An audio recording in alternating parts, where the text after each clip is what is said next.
조금 긴 말씀이지만은 내용을 우리가 함께 읽어야 또 설교 말씀이 더 잘 들어올 것 같아서 길게 잡았습니다. 우리 한 절 한 절 읽을 때에 우리가 함께 말씀을 읽는 가운데도 주님께서 여러분에게 주시는 은혜가 있기를 원합니다. 이 열왕기상 3장에 나와 있는 솔로몬의 지혜로운 판결은 교회에 안 다니는 사람들도 알 만큼 아주 유명한 판례입니다. 그리고 이 지혜로운 판례는 많은 사람들에게 무엇이 더 중요한가를 교훈하는 메시지로서 쓰이고, 또 학교에서도 교회에 다니든지 안 다니든지를 떠나서 굉장히 지혜로운 판결로 우리에게 들려주고 있는 이야기들입니다. 이 이야기는 이렇게 시작을 합니다. 그때 창기 두 여자가 왕에게 와서 그 앞에 서매 한 여자는 말하되 내 주여 나와 이 여자가 한 집에서 사는데 내가 그와 함께 집에 있으며 해산하였더니. 두 여자가 있었는데 똑같이 아마 비슷한 시기에 한 지붕 아래서 살았나 봅니다. 한 지붕 아래서 새 살다가 보니까 같은 즈음에 비슷하게 해산을 하게 되었다는 이야기입니다. 내가 해산한 지 사흘 만에 이 여자도 해산하고 우리가 함께 있었고 우리 둘 외에는 집에 다른 사람이 없었나이다. 그런데 밤에 저 여자가 그의 아들 위에 누우므로 그의 아들이 죽으니. 사흘 차이로 아기가 났으니까 아이의 성장 상태가 아마 비슷했을 겁니다. 근데 이 창녀가 술을 과음하고 잤는지 어쨌든 아마 잠버릇이 심했는지 돌아놓다가 이 아들을 죽여버리게 되는 사건이 발생이 되었습니다. 그가 밤중에 일어나 이 여종 내가 잠든 사이에 내 아들을 내 곁에 가져다가 자기 품에 누이고 자기의 죽은 아들을 내 품에 뉘었나이다. 아침에 내가 내 아들을 정머리로 일어나 보니를 죽었기로 내가 아침에 자세히 보니 내가 낳은 아들이 아니더이다.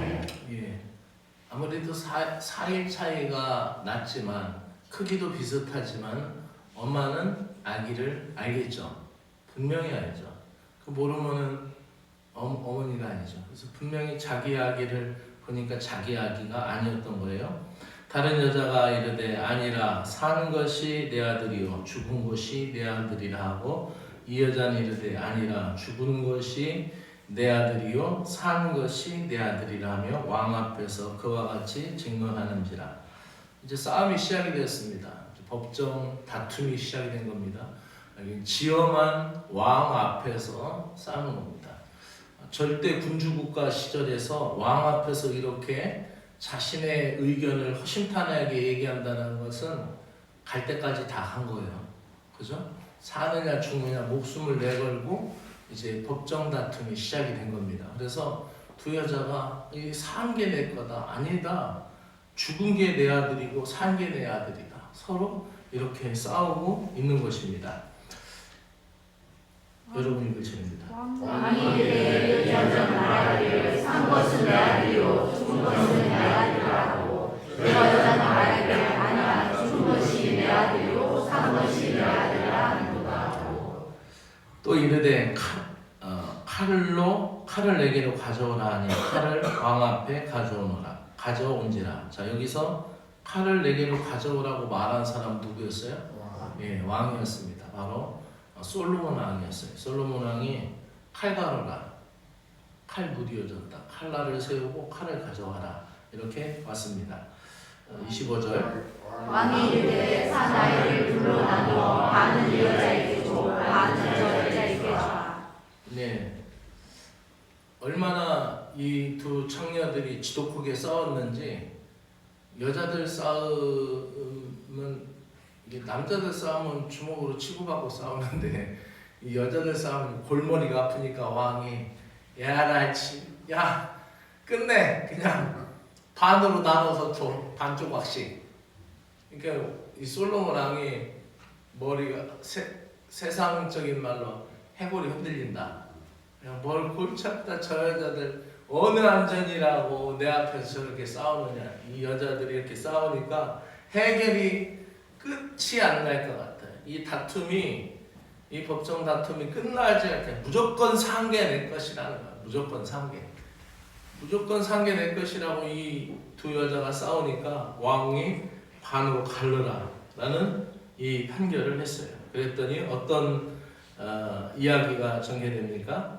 26절 시작. 그 사나이의 어머니는 여자가 그 아이를 위하여 마음이 불붙는 것 같아서 함께 하려 청하는데 내 주여 사나이를 내게 주시고 아무쪼록 주님이 없어서래. 다른 여자가 말하기를 내 것도 되게 하지 말고 내 것도 되게 하지 말고 나는 하라 하니라. 아멘. 이 내용을 잘 보세요. 마음이 불붙는 것 같아서 생명을 사랑하는 어머니의 이야기가 담겨 있습니다. 근데 생명을 사랑하지 않으면은 어떻게 해요? 그냥 갈 때까지 가자는 거예요. 가끔 교통사고 나면은 좀 시비가 붙으면 이렇게 나오는 사람들도 있죠. 그리고 갈 때까지 가자. 그러니까 지금 어떤 아주 뉴스를 보신 분은 알겠지만 달러 가치가 굉장히 지난주까지 엄청 치솟았잖아요. 그리고 우리나라 막 국채나 이런 게 굉장히 불안정하고 했잖아요. 최고위 공직자라고 하는 사람이 미국에다 투자한 거야. 그러면 그 2억 달러라는 것은 엄청난 돈인데 그 사람은 우리나라가 망하고 안 좋으면 안 줄수록 지 개인 재산을 막 불어나는 거야. 그 짓을 한 거야. 그 사람이 최고의 공직자라는 사람이 그 짓을 한 거야. 그러니까 아마 다 죽어도 좋다 뭐. 이런 식으로 가는 아주 심보, 고약한 심보죠. 그래서 이 산 아들의 진짜 어머니가 뭐라 그래요? 마음이 불붙었다라는 거야. 그래서 왕에게 청하건대 주여 그 아이를 그에게 주시고 아무쪼록 죽이지 마옵소서. 근데 다른 여자는 뭐라고 하냐면 내 것도 되게 말고 내 것도 되게 하지 말라. 나누라. 그러면 어떻게 나누게 되면 어떻게 됩니까? 죽는 거죠. 이 솔로몬의 지혜로운 이 판결, 이 지혜로운 판결을 우리는 신약 성경에서 또 한 장면을 찾을 수가 있어요. 어떤 장면일까요? 예수님 앞에 바리새인과 그 유대 지도자들이 가늠하다 붙잡혀온 여인을 데려다 놓고 이제 얘기하는 거예요. 예수님이 하도 사랑의 법을 얘기하고 용서는 3번만 하는 게 아니라 7번만 하는 게 아니라 70번씩 7번이라도 해라 이렇게 얘기하니까 여타 잘됐다 하고 가늠하다가 붙잡힌 여인, 골탕을 먹이려고 하는 거죠. 여인이 혼자 가늠한 게 아니라 남자도 있었을 텐데 남자는 보내버리고 여자만 데려다가 예수님 앞에 놓고 이 동네에서 이 풍기문란죄라는 게 있는데 모세 율법에 보면은 이렇게 가늠하다 현장에서 붙잡힌 여인은 투석형 돌로 쳐서 죽이라는 것이 모세의 법이다. 율법이다. 이 법이요 하면은 회의하다가도 어떻게 해요? 더 이상 진행이 안 되죠. 그 법대로 따라야 되죠. 그렇죠? 법이요. 이 법이다, 이 룰이다라는 것을 제시했는데 어떤 룰이었어요? 이거는 죽이는 룰이에요. 이 판례대로 하면은 이 법대로 하면은 이 여인은 어떻게 해요? 죽는 법이에요. 죽는 법이에요. 근데 만약에 또 아니다. 한번 살려주자. 불쌍하지 않느냐. 살려주자고 얘기하면은 그 여인에게 갈 돌이 누구에게 옵니까? 예수님에게 오는 거예요. 예수님이 죽는 거예요. 그죠? 그러니까 예수님이 여기서 어떻게 얘기합니까? 죄 없는 자가 돌로 치라라고 했어요. 죄 없는 자가. 그랬더니 집었던 돌을 어른으로부터 시작해서 하나씩 내려놓고 그 동네의 젊은 청년들마저 다 돌을 내려놓고 다 떠났어요. 그래서 예수님이 얘기하죠. 너를 정죄한 자가 있느냐? 그랬더니 없나이다. 근데 예수님 뭐라 그래요?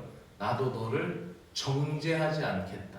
네 죄가 없는 게 아니지만 그것을 정죄하지 않겠다. 그러면서 뭐라 그래요? 다시는 가서 죄를 짓지 말라라고는 보내주셨어요. 이 구약에서도 솔로몬이 지혜의 왕으로 표현이 되고 지혜의 대명사라고 불리는 이 솔로몬, 예수님이 판결하신 이 가늠하다 현장에서 붙잡힌 여인을 살려내는 이 지혜로운 판결, 두 가지 다 뭐가 중요한 겁니까? 다 모두가 다 살리는데 목적이 있다라는 것이에요. 그러면서 27절 28절 시작. 왕이 대답하여 이르되 산 아이를 저 여자에게 주고 결코 죽이지 말라. 저가 그의 어머니이라 하매 온 이스라엘이 왕이 심리하여 판결함을 듣고 왕을 두려워하였으니 이는 하나님의 지혜가 그 속에 있어 판결함을 보며. 아멘. 하나님의 지혜가 누구에게 있어요? 솔로몬에게 있었다는 거야. 하나님의 지혜가 여러분들에게 있기를 주의 이름으로 축원합니다. 우리는 살아가면서 작은 일의 선택과 결정서부터 인생을 책임져야 할 만큼, 인생이 좌우될 만큼 나의 가정의 문제나 산업의 문제나 사업의 문제나 굉장히 중대한 선택과 결정이 계속해서 있는 것이 우리의 인생입니다. 그렇죠? 그런데 우리 마음속에 이 지혜가 있기를 주님의 이름으로 축복합니다. 그래서 이 열왕기상 3장에 나오는 솔로몬 왕의 이 중대한 판결은 두 아이를 두고 내 아이다라고 주장했던 이 사건에 대해서 솔로몬이 칼을 가져오게 하여서 반으로 나누라라는 말에 진짜 어머니의 사랑이 드러났고, 이 판결은 단지 지혜로운 결정을 넘어서 생명을 살리는 결정이었으며, 이 왕의 지혜가 하나님의 생명을 살리는 마음이 그에게 있음을 보아서 많은 사람들이 그것을 통하여서 어떻게 했어요? 두려워하였다라고 얘기하고 있는 것입니다. 이 마음에 불붙는 것 같은 생명을 사랑하는 마음, 그것에서 지혜가 나타나는 줄로 믿습니다. 시편의 말씀을 보게 됩니다. 시편 103편은 다윗의 시입니다. 다윗이 하나님 앞에 기도한 시이고 찬양의 곡조를 붙여서 하나님 앞에 드린 다윗의 시입니다. 근데 여기에서 드러나는 것은 뭐냐면은 하나님의 성품이 드러납니다. 무엇이 드러난다고요? 예, 하나님의 성품이 드러납니다. 그 성품이 어떤 성품이냐? 8절에 이렇게 나옵니다. 시작. 여호와는 긍휼이 많으시고 은혜로우시며 노하기를 거대하시며 인자하심이 풍부하시다. 9절. 자주 금책하지 아니하시며 노를 영원히 품지 아니하시리라. 노를 영원히 품지 않는데 어떠한 성품을 갖고 있느냐? 여호와는 긍휼 많으시다. 자비가 많으시고 은혜로우시며 노하기를 더디하시고 인자가 풍부하시다. 노가 있어도 그 노를 영원히 품지 않는다라는 거예요. 계속해서 10절 11절 시작. 우리의 죄를 따라 우리를 처벌하지 아니하시며 우리의 죄악을 따라 우리에게 그대로 갚지 아니하셨으니 이는 하늘이 땅이요 눈동같이 그를 경외하는 자에게 그 인자하심이 크시니라. 우리가 사는 오늘날의 판결은 어떻습니까? 죄를 따라 우리의 죄를 벌하자는 것입니다. 벌합니다. 그죠? 심지어는 작은 교통법도 어떻게 합니까? 60 카메라 앞에서 71을 달렸으면 여지없이 이게 날라옵니다. 그거 가지고 가서 내가 막 밟고 있었는데 발이 지가 나가지고 더 세게 못 밟았어라고 해도 소용이 없습니다. 아유, 내가 갑자기 울려서 이거를 카메라 아무리 소용해도 소용이 없어요. 그죠? 물론 예외는 간혹 있습니다. 아주 긴급한 상황이라든지 그걸 경찰서에 가서 자기가 다 이렇게 얘기해야 돼요. 아유, 그거 7만 원짜리 몇 번 내면은 삭신이 다 쑤셔요. 그죠? 아주 이거는 내가 그걸로 고기국수 사 먹었으면 내 그릇을 나오는데 아주 그거 몇 번 내고 나면은 아주 심란해요. 근데 우리의 죄를 따라 처벌하지는 아니하시며. 세상은 어떻게 해요? 나온 대로 판결을 대로 법대로 판결을 해요. 그죠? 그대로 하죠. 근데 우리의 죄악을 따라 우리에게 그대로 갚지 아니하시는 성품이 누구에게 있어요? 하나님에게 있다라는 거예요. 그리고 그분은 우리의 연약함을 아시고 먼지 같은 인생임을 아시며 용서와 긍휼을 사랑을 결정하신다는 거예요. 그래서 이렇게 얘기합니다. 시작. 동이 서에서 먼 것 같이 우리의 죄를 우리에게서 멀리 옮기셨으며 아버지가 자식을 긍휼히 여긴 같이 여호와께서 자기를 긍휼히 여기시나니 이는 그가 우리의 체질을 아시며 우리가 단지 먼지뿐임을 기억하시니라. 우리가 100년 후에는 다 먼지가 됩니다. 그렇죠? 100년 후 우리가 다 먼지가 돼요. 특별히 이 말씀 12절의 말씀은 동이 서에서 먼 것 같이 우리의 재간을 멀리 옮기셨다는 거예요. 이 표현은 어떤 표현이냐면 이 구약 시대의 성막이 어떻게 되냐면 구약 시대의 성막이 직사각형입니다. 직사각형인데 들어가는 출입문이 하나예요. 대제사장도 제사장도 제사를 드리러 하나님 앞에 제사를 드리러 들어가는 사람도 그 문만 통해요. 근데 그 문이 들어갈 때는 어떻게 해요? 동쪽을 향하게 들어갈 때는 그 문이 동쪽이에요. 그래서 그 출입문이 하나니까. 그래서 제사를 다 지내고 하나님 앞에서 하나님이 그 제물을 받으시고 대제사장이 너의 죄가 이 양에게 전가됐다. 네 죄가 이 비둘기에게 전가됐다. 이 비둘기가 이 제물이 다 태워짐으로 말미암아 너의 죄가 사했노라 하면서 하나님 앞에 하나님의 부으시는 그 은혜로 그 제사 헌제자에게 그 속죄함을 선포하잖아요. 그게 구약 시대의 제사고 예배였잖아요. 그렇게 제사함을 받고 예배를 드리고 나와요. 문이 하나니까 다시 되돌아서 나와야 되잖아요. 나오면 어떻게 해요? 들어갈 때는 동쪽으로 갔지만은 나올 때는 뭐를 바라보고 나와요? 서쪽을 바라보고 나와요. 그래서 이 시적 표현은 동이 서에서 먼 것처럼 동쪽에 들어갈 땐 죄인이었지만 서쪽으로 나올 때는 어떻게 해요? 사함을 얻은 거예요. 의인이 된 거예요. 그래서 우리의 죄과를 멀리 옮기신다. 갖다 버리시는 거예요. 그래서 예수님께서 십자가에 달려 돌아가시고 영문 밖에 버려지는 그런 그 이야기처럼 그리고 여기서 또 중요한 단어가 나옵니다. 아버지가 자식을 긍휼히 여긴 같이 여호와께서 자기를 경외하는 자들을 어떻게 여기신다고요? 긍휼히 여기신다라고 나옵니다. 자, 마지막으로 로마서 8장 32절의 말씀입니다. 이 구약 성경에서 주옥 같은 말씀이 있다면 저는 시편 23편이라고 생각을 합니다. 시편 23편은 우리에게 정말 주옥 같은 말씀이에요. 여호와는 나의 목자시니 내게 부족함이 없으리라.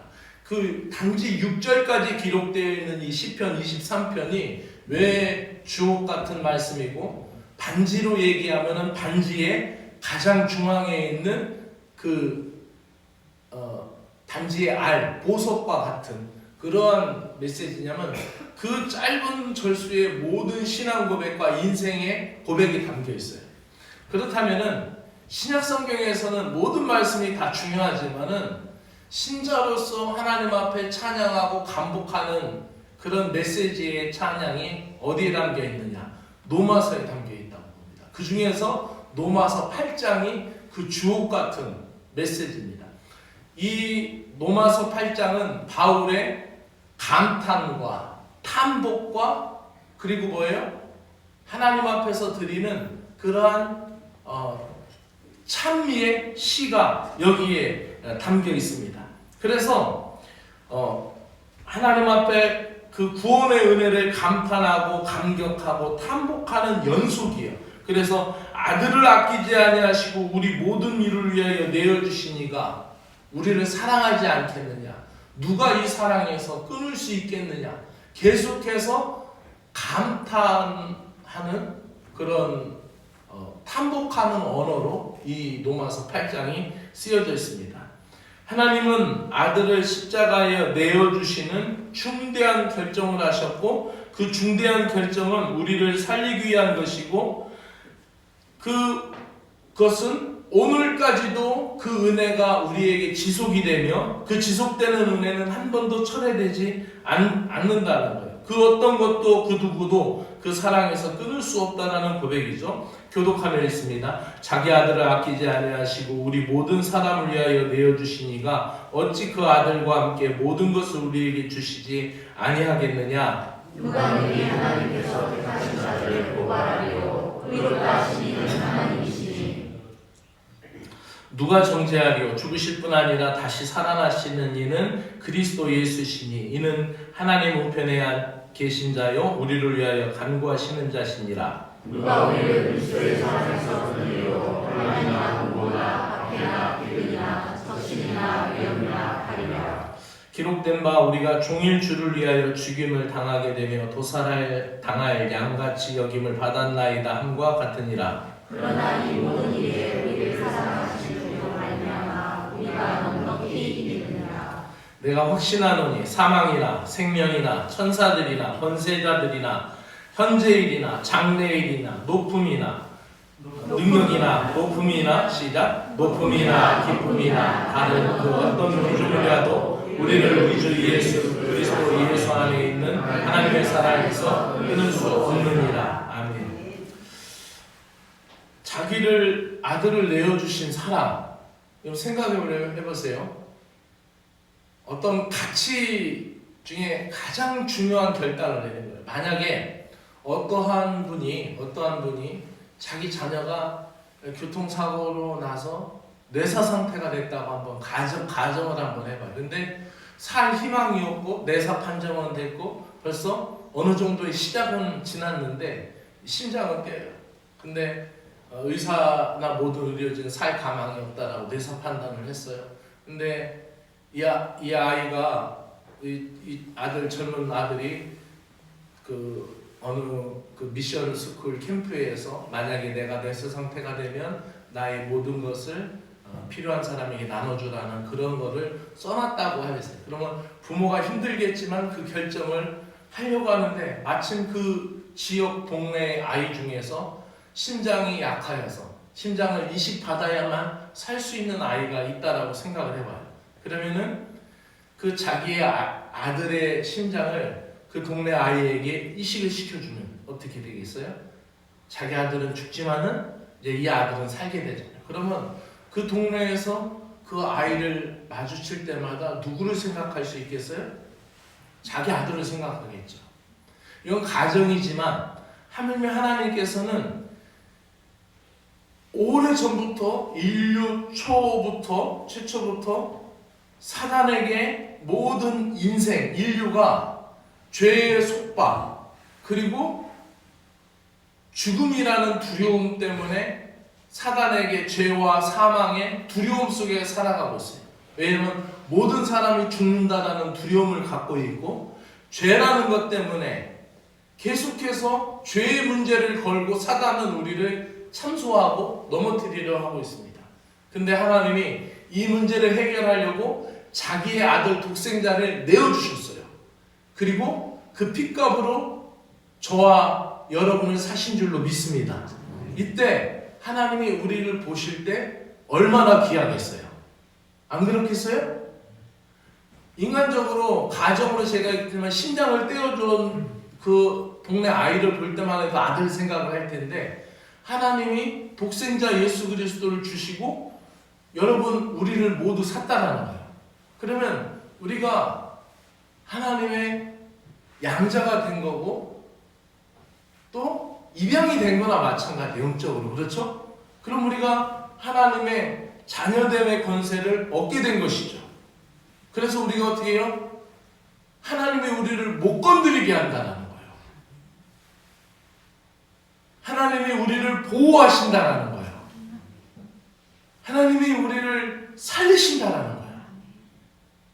우리를 죄와 사망의 두려움에서 죽음의 권세에서 우리를 해방시키려고 그 아들을 보내시는 십자가에 내어주시는 중대한 결정을 했다라는 것입니다. 그러므로 사랑하는 여러분, 오늘 이 말씀 마지막 정리를 하겠습니다. 오늘 메시지는 중대한 결정이라는 메시지였습니다. 앞서 얘기했지만은 4월 4일 헌법재판소는 윤석열 전 대통령에 대한 탄핵 심판에서 야당과 국회의 역할에 대해서 다음과 같이 언급했습니다. 야당의 권한 행사에 대한 우려를 이 헌법재판관이 이름 정형식인가요? 예. 이거 얘기한 사람이 누구였죠? 문영배 권한 대행이 헌법재판소장 대행이 이렇게 얘기했습니다.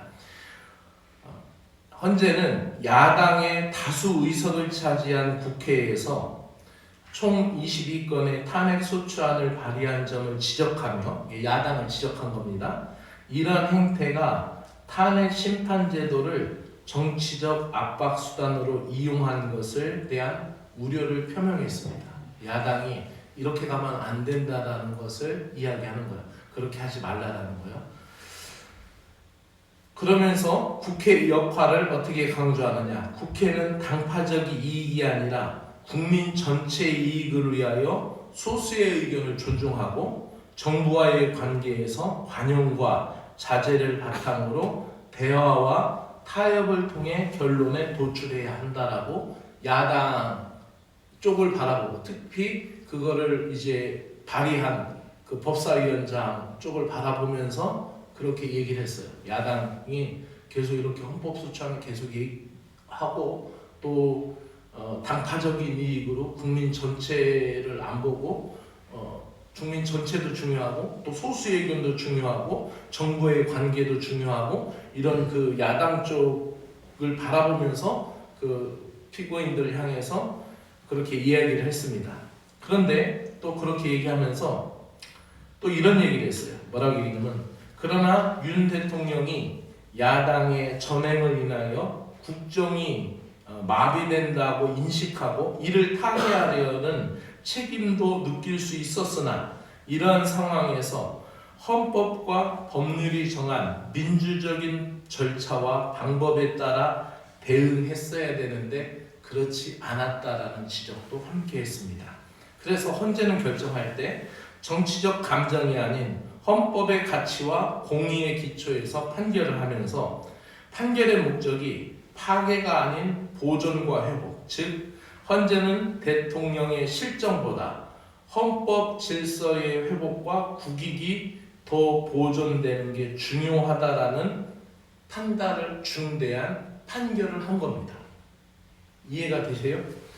그래서 뜻을 같이 하지 않는, 여기에 뜻을 같이 하지 않는 분들에게는 아쉬운 결정이었을 거예요. 그렇죠? 여기는 다 우리가 정치적인 성향이 다 다르잖아요. 여러분 사이에서도. 근데 뜻을 함께하지 않는 분들에게는 그 결정에 대해서 아쉬운 결정이었어요. 그분들에게는 위로의 말씀을 드립니다.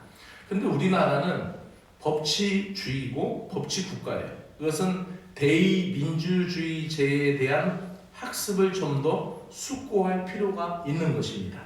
그래서 오늘 왜 결론 부분에서 제가 이 부분을 돌출했냐면은, 솔로몬의 판결은 엄청난 솔로몬의 판결 역시 굉장히 골치 아픈 판결이었지만 정말 서로 이 생명을 두고 이 싸우는 그 속에서 솔로몬은 분별력 있는 결정을 합니다. 그게 뭐냐면은 생명을 살리는 결정이었습니다.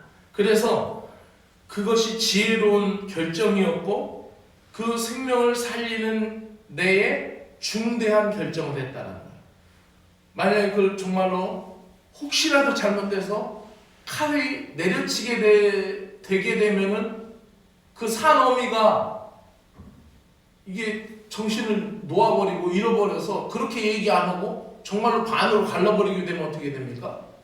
솔로몬은 이제 저거는 저 살인마다 이렇게 될 거 아니에요? 그렇게 치닫는. 근데 이 솔로몬에게는 그 중대한 결정을 내리면서 생명을 살리는 쪽에 중심을 두었다는 거예요. 또 이 시편에 다윗이 고백한 대로 은혜와 긍휼의 결정을 한다라는 것은 뭐예요? 심판보다 사랑으로 결정. 그래서 어떻게 해요? 죄대로 판결하지 않으시고 노를 품더라도 영원히 품지 않으시고, 그리고 세상의 판결은 모두 다 어떻게 해요? 죄가 드러나면 어떻게 해요? 판결을 받잖아요. 그죠? 근데 하나님의 법은 어떻게 해요?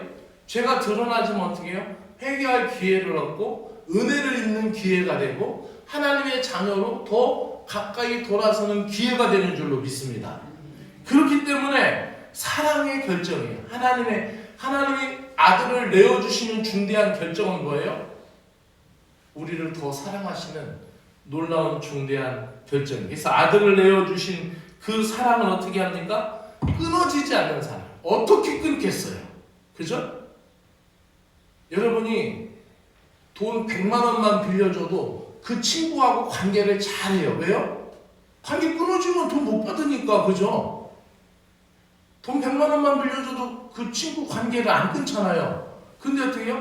아들을 내어주신 그 하나님의 사랑 앞에는 어떻게 해요? 그 어떤 것도 끊을 수가 없다는 거예요. 사망이나 권세나 천사나 높음이나 낮음이나 기쁨이나 그 어떤 것도 끊을 수 없다라는 것입니다. 그 어떤 것도, 그 누구도 그 사랑에서 끊을 수 없습니다. 여러분, 우리는 어떤 결정을 내리고 살아갑니까? 솔로몬은 생명을 살리는 지혜를 선택했고, 다윗은 그 시의 고백과 같이 하나님이 우리를 향하여 판결을 선택하지 않고 자비를 선택했다고 얘기했고, 예수님은 끝까지 우리를 사랑하시기로 결정해서 내가 세상 끝날까지 너희와 함께한다라고 말씀하고 있습니다. 하나님의 은혜로운 결정, 예수 그리스도를 십자가에 내주시기까지 결정한 그 중대한 결정은 그 은혜로운 결정이 아니었으면 우리는 살아갈 수 없는 인생들입니다. 이제 우리가 결정할 차례입니다. 미움이냐 용서냐, 체념이냐 소망이냐, 포기냐 사랑이냐, 오늘의 결정이 생명을 살리는 은혜의 길이 되기를 주의 이름으로 축복합니다. 기도드리겠습니다. 주 하나님 아버지, 오늘 우리에게 생명을 살리는 결정의 지혜를 가르쳐 주셔서 감사합니다. 솔로몬의 지혜와 하나님의 긍휼, 예수 그리스도의 사랑 앞에 저희의 마음을 내려놓습니다. 우리도 오늘 미움보다 사랑을, 판단보다 용서를, 체념보다 소망을 선택하는 중대한 결정의 정신을 이어가는 저희들 되게 하시고, 매 순간마다 주님의 뜻과 사랑을 따라 살아가는 결단으로 우리의 삶이 승리하게 하여 주시옵소서.